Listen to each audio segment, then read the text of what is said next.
Hello, everyone. Welcome back to the Final Tackle podcast. It's been a while since we've done an episode. Sorry for my disappearance, for lack of a better term. I've been focusing on two new podcasts, which will be in the links. The links will be in the description below, but that's neither here nor there. We've got a new episode, and our guest today is Featherstone Rovers player Connor Jones. First of all, thank you for joining us today, Connor. And how's your weekend been? Because it's now Tuesday.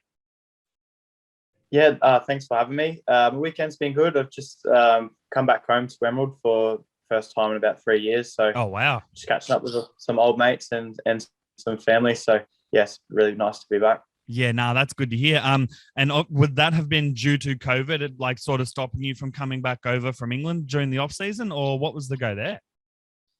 Yeah, due to COVID, I moved to England about halfway through 2019 from Cairns I was living at the time. So, oh wow, big just move. the way it worked out.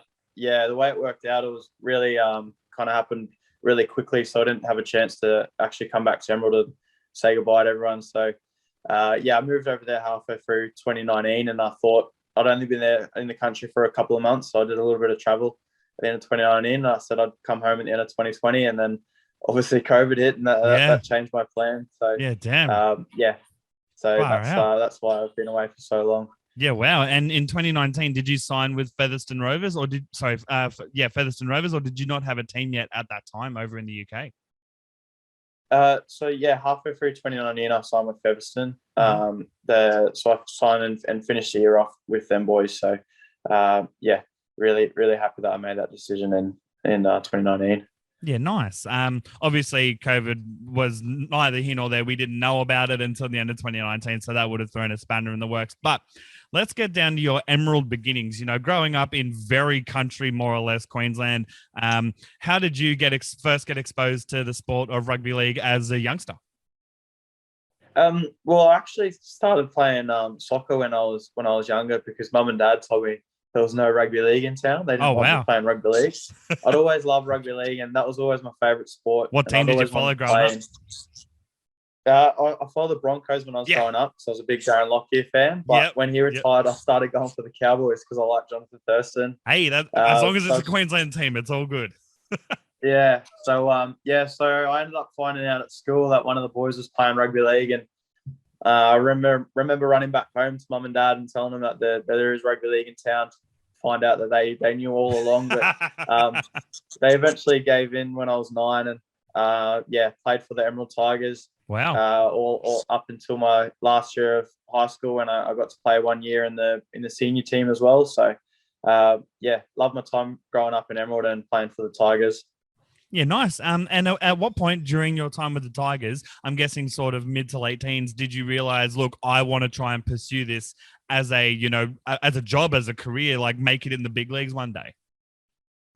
I always wanted to ever since I started.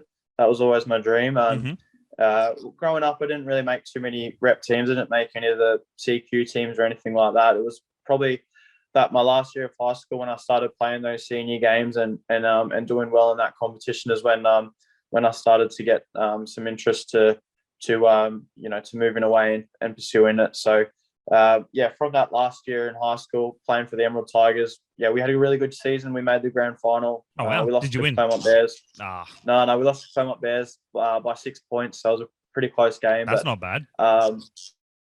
So after that year, I ended up going down to Brisbane and playing for the East Tigers and their Colts team. Yeah, wow. And that opportunity came through playing for the Tigers in 2013. Yep.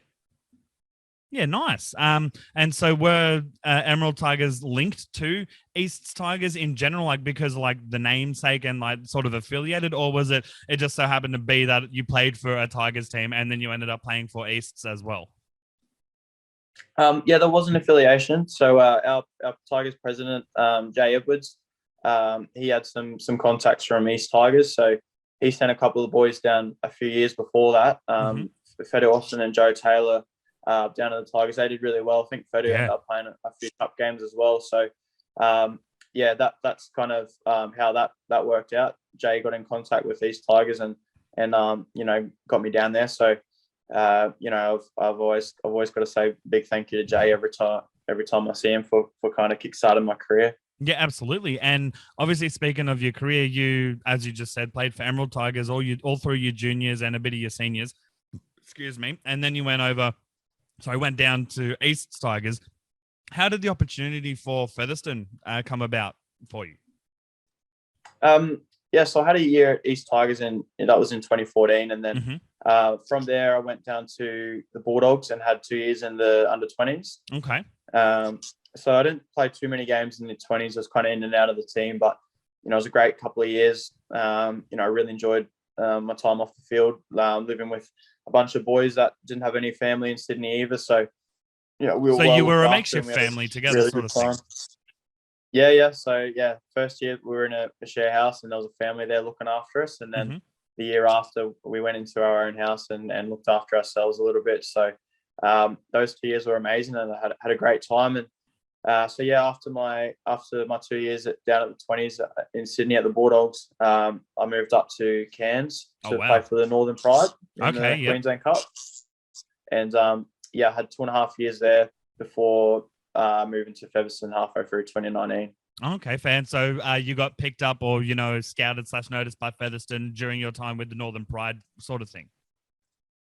Yeah, well, even in my last year of 20s at the Bulldogs, because I've got English ancestry, my dad was born in England. I got a British passport. Yes. So you wouldn't technically be what's the word?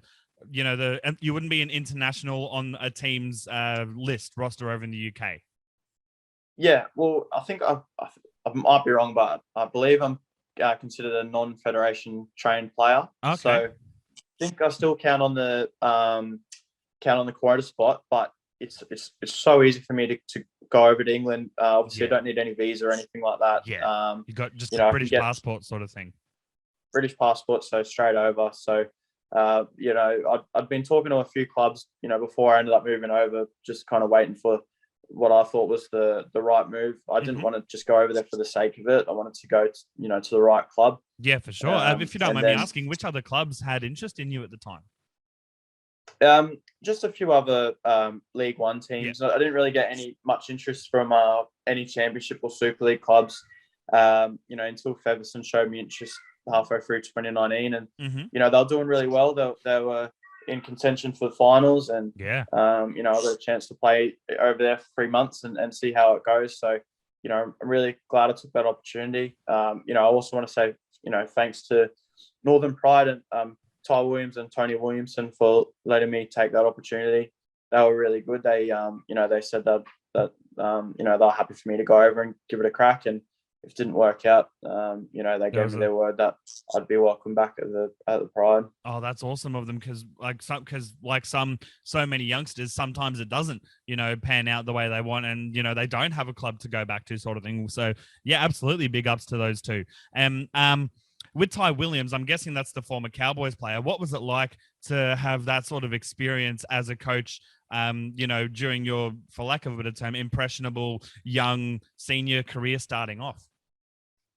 Yeah, really good. Obviously he coached me the 2.5 years there I was at the Pride. He was the coach the whole time. He's still coaching now at the Pride. So, I really enjoyed getting coached by Ty. Obviously, I had a really great career at the Cowboys and played Origin and that as well. So, I really enjoyed getting coached by him and learn a lot from him as well. Yeah, absolutely. And obviously, as you said, you signed on for about 3 to 6 months for the Featherstone at the start, and now you've stayed and stuck through with them for 2 more seasons. From there, how did it feel? What was the process like for you personally after the 6 months? They were like, "Look, we want to renew," sort of thing. How did that and the negotiations go for you? Sorry, I'm gonna have to correct you. Go ahead. I had the rest of the 2019 season at Featherstone, and then I signed for Salford Red Devils in the 2020 season. Yep. So I had 1 year with Salford in 2020. That was a great season for Salford that year. Holy wow, mate! Didn't you guys? I think Salford went to the finals, didn't they? Yeah, so there's the Super League competition, and then there's the Challenge Cup as well. So Salford made the grand final for the Challenge Cup in 2020. Yep. So that was played down at Wembley Stadium. Obviously, wow. With COVID, it was unfortunate. It was behind closed doors. So the boy, I didn't play, but the boys played at Wembley, which was a really special occasion against Leeds Rhinos. I think they lost by a field goal. It was a really close game. I hate to tell you, but I'm a Leeds Rhinos tragic because my parents are from Leeds. So I apologize in advance for you and the heart pain and the pain that you guys would have felt. But amazing effort just to get to that game, so which you would have definitely been, a massive part of the wins that led up to that game. Sorry, continue. Yeah.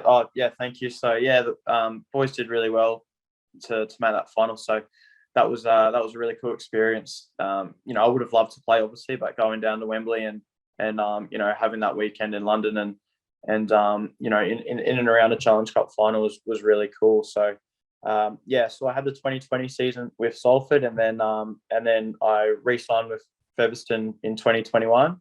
Went back to Featherstone. And then I've signed again for the 2022 season with Featherstone again. Oh wow! Well, first of all, congrats on continuing on re-signing with them for the season coming up. How was the season this year going for you guys? And as in, how did it go for you personally and the team as a whole? Given there was a whole lot of rigmarole with COVID again this year.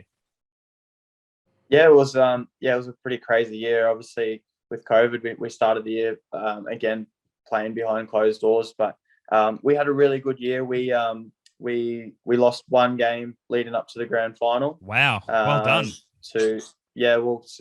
We unfortunately lost the grand final as well to a really good Toulouse team. They were the team that beat us in the season. They went through the season undefeated. So, wow. They had a great season, and obviously it was really disappointing the way we played in the final. I think we probably played our worst game of the year in the final, but in credit to Toulouse, they're a really good team. They outplayed us in that final, and they deserve their spot in Super League. So, we'll give it another crack, next season. Well, hey, I mean, only onward and word vomit. Sorry, only onward and upward from here for you guys. And obviously, it's year by year, contract by contract sort of thing. How did it feel for you? Maybe even relief, you could say.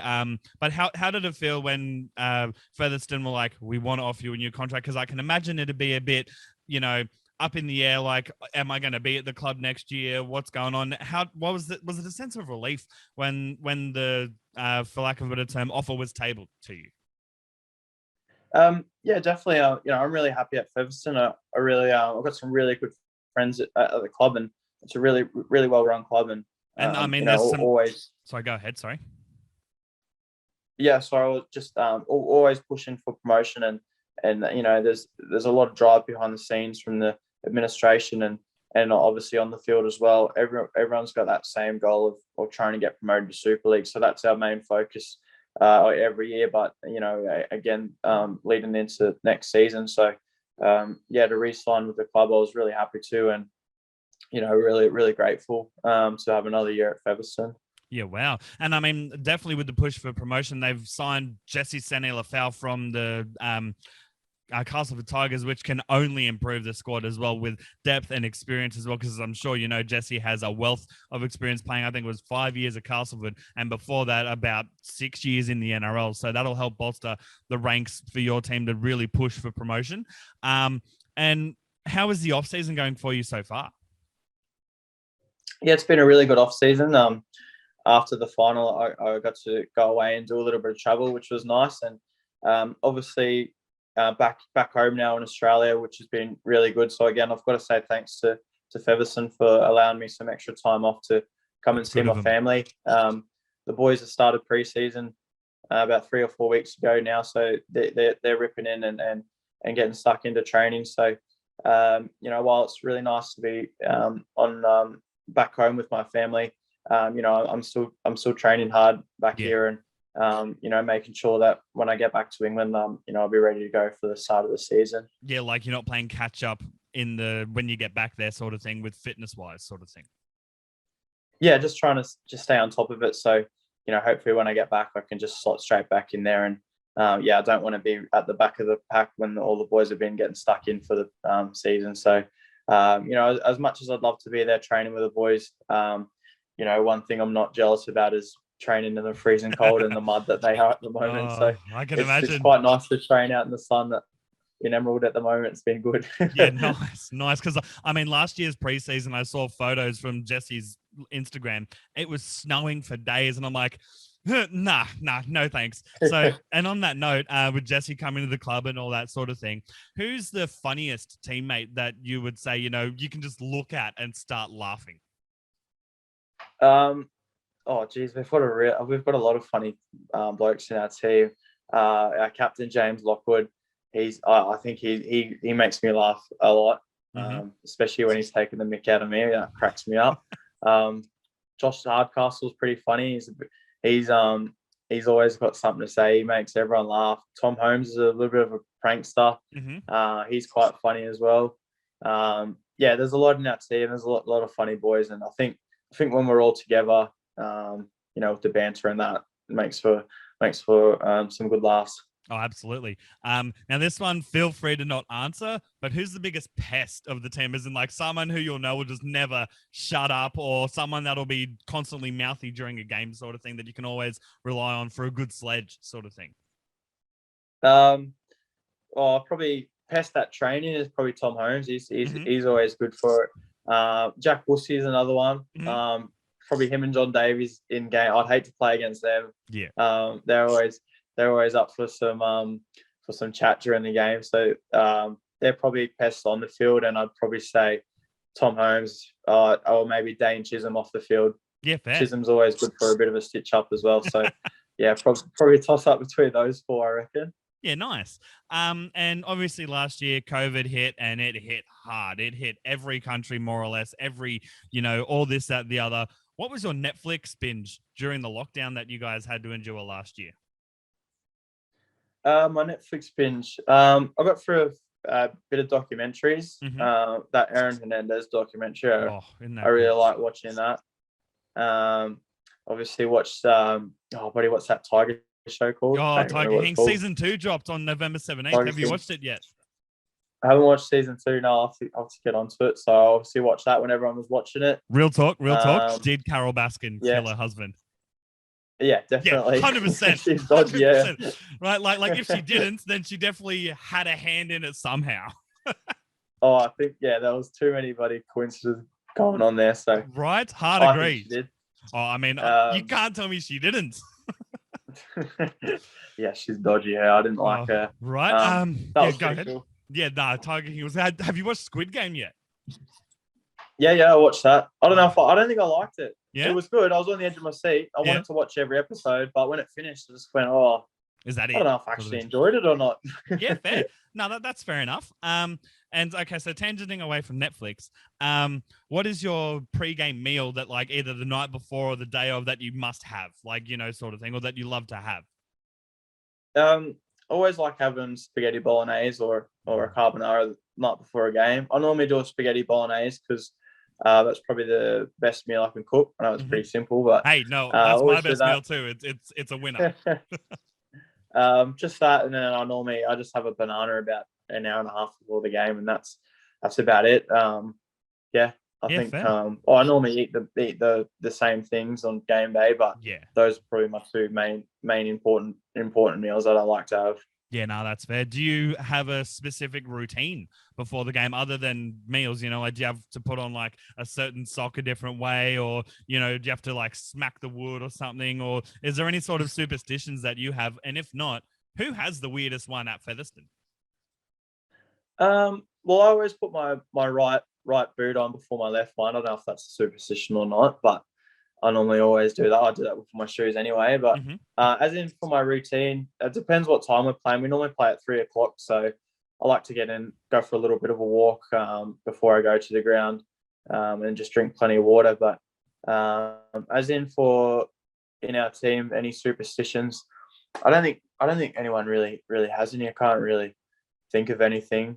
I think we're all pretty good from the top of my head. Yeah, no, that's fair enough. And so what has been your personal highlight of your rugby league journey so far? I've probably got a couple.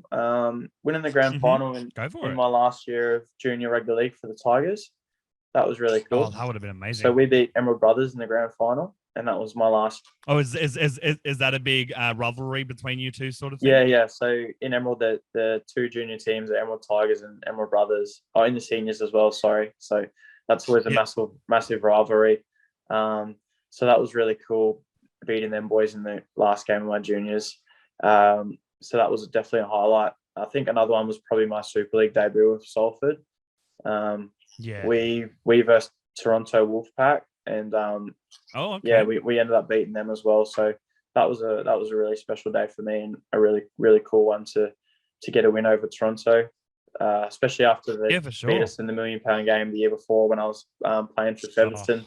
For them to get promoted, it would have felt good to get one up on it, wouldn't it? It did feel good, but more so it was just really cool to get my debut. So probably those two would be my highlights so far. But I definitely think I've got a career highlight to go. Yeah, definitely. Oh, for sure. Maybe a promotion win or a grand final or something. And speaking of Super League, what was it like, as in just in general, the differences, whether it's pace or, intensity going from, League One, Championship, etc., because they're £1 million game, to literally Super League level the following year? What was that like for you? It was definitely a step up. Obviously, being full time and training full time was really cool, and was different for me. So definitely a step up in a lot more pace around the ruck, and it's a bit quicker, and a bit more skill as well. So the physicality was definitely the same in championship. There's some, you get hit quite hard there, but it's definitely a lot faster in Super League, and a lot more what's the word? I can't think of the word. A lot more consistent rugby league as well. That's what I was thinking of. Yeah, that's fair.